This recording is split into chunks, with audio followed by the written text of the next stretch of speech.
Ivan Dmitrich, a middle-class man who lived with his family on an income of 1,200 a year and was very well satisfied with his lot, sat down on the sofa after supper and began reading the newspaper. "I forgot to look at the newspaper today," his wife said to him as she cleared the table. "Look and see whether the list of drawings is there." "Yes, it is," said Ivan Dmitrich. "But hasn't your ticket lapsed?" "No, I took the interest on Tuesday." "What is the number?" "Series 9499, number 26. "All right, we will look. 9499 and 26. Ivan Dmitrich had no faith in lottery luck and would not, as a rule, have consented to look at the lists of winning numbers. But now, as he had nothing else to do, and as the newspaper was before his eyes, he passed his finger downwards along the column of numbers, and immediately, as though in mockery of his skepticism, no further than the second line from the top, his eye was caught by the figure 9499. Unable to believe his eyes, he hurriedly dropped the paper on his knees without looking to see the number of the ticket, and, just as though someone had given him a douche of cold water, he felt an agreeable chill in the pit of the stomach, tingling and terrible and sweet. "Masha, 9499 is there," he said in a hollow voice. His wife looked at his astonished and panic-stricken face and realized that he was not joking. 9499? she asked, turning pale and dropping the folded tablecloth on the table. "Yes, yes. It really is there. And the number of the ticket?" "Oh, yes. There's the number of the ticket, too. But stay, wait. No, I say. Anyway, the number of our series is there. Anyway, you understand." Looking at his wife, Ivan Dmitrich gave a broad, senseless smile, like a baby when a bright object is shown it. His wife smiled too. It was as pleasant to her as to him that he only mentioned the series and did not try to find out the number of the winning ticket. To torment and tantalize oneself with hopes of possible fortune is so sweet, so thrilling.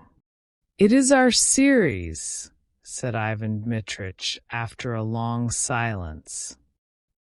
"So there is a probability that we have won. It's only a probability, but there it is. Well, now look. Wait a little. We have plenty of time to be disappointed. It's on the second line from the top, so the prize is 75,000. That's not money, but power capital. And in a minute I shall look at the list, and there 26. I say, what if we really have one?" The husband and wife began laughing and staring at one another in silence. The possibility of winning bewildered them. They could not have said, could not have dreamed, what they both needed that 75,000 for, what they would buy, where they would go. They thought only of the figures 9499 and 75,000 and pictured them in their imagination, while somehow they could not think of the happiness itself, which was so possible. Ivan Dmitrich, holding the paper in his hand, walked several times from corner to corner, and only when he had recovered from the first impression began dreaming a little. "And if we have won," he said, "why, it will be a new life. It will be a transformation.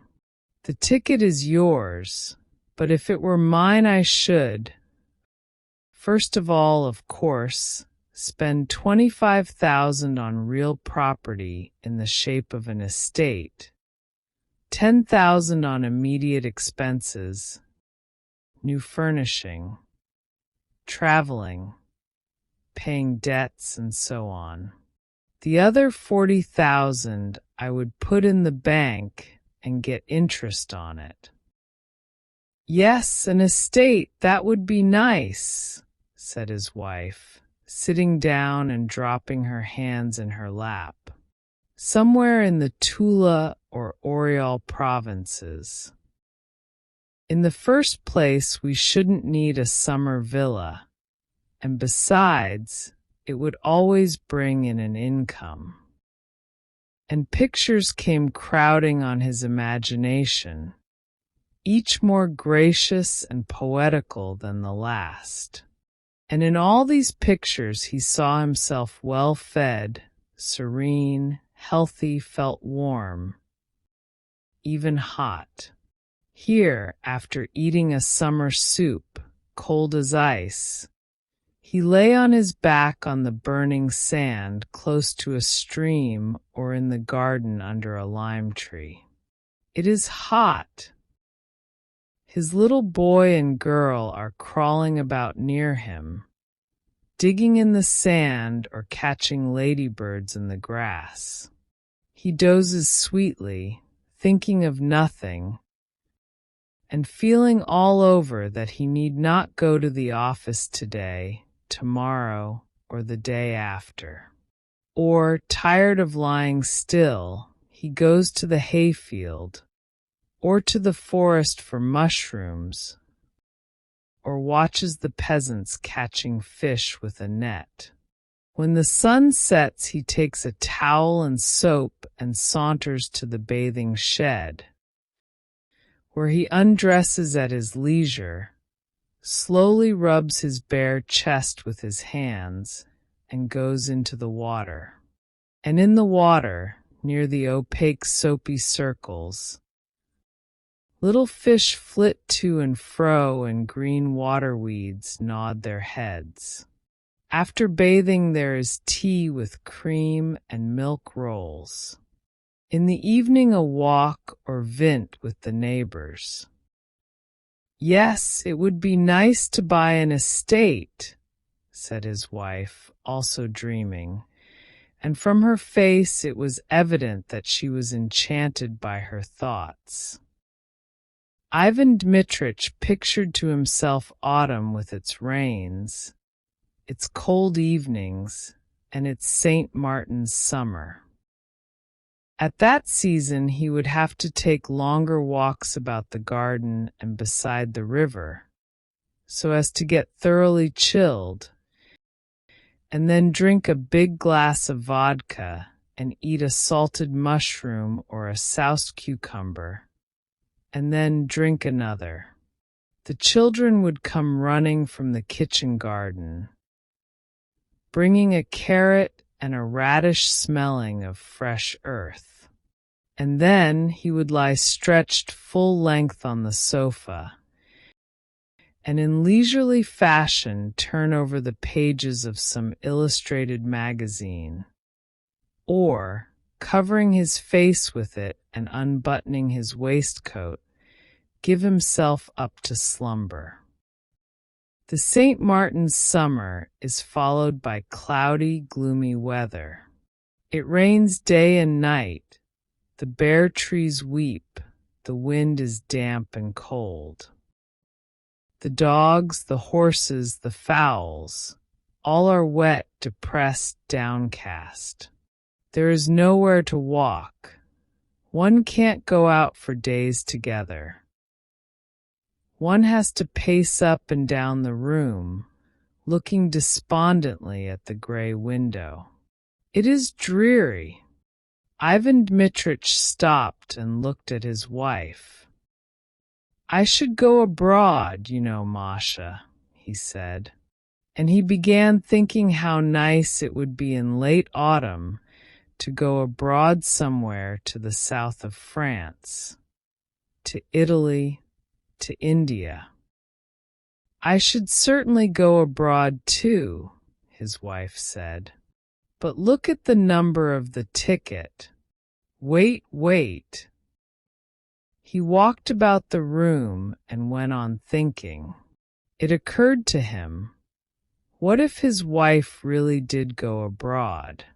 It is pleasant to travel alone, or in the society of light, careless women who live in the present, and not such as think and talk all the journey about nothing, but their children sigh and tremble with dismay over every farthing.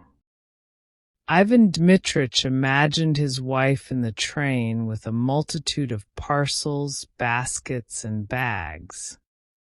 She would be sighing over something, complaining that the train made her head ache, that she had spent so much money. At the stations he would continually be having to run for boiling water, bread and butter. She wouldn't have dinner because of its being too dear. She would begrudge me every farthing, he thought, with a glance at his wife. The lottery ticket is hers, not mine. Besides, what is the use of her going abroad? What does she want there? She would shut herself up in the hotel and not let me out of her sight. I know. And for the first time in his life his mind dwelt on the fact that his wife had grown elderly and plain, and that she was saturated through and through with the smell of cooking, while he was still young, fresh, and healthy, and might well have got married again. Of course, all that is silly nonsense, he thought. But why should she go abroad? What would she make of it? And yet she would go, of course. I can fancy. In reality, it is all one to her, whether it is Naples or Klin. She would only be in my way. I should be dependent upon her. I can fancy how, like a regular woman, she will lock the money up as soon as she gets it. She will look after her relations and grudge me every farthing.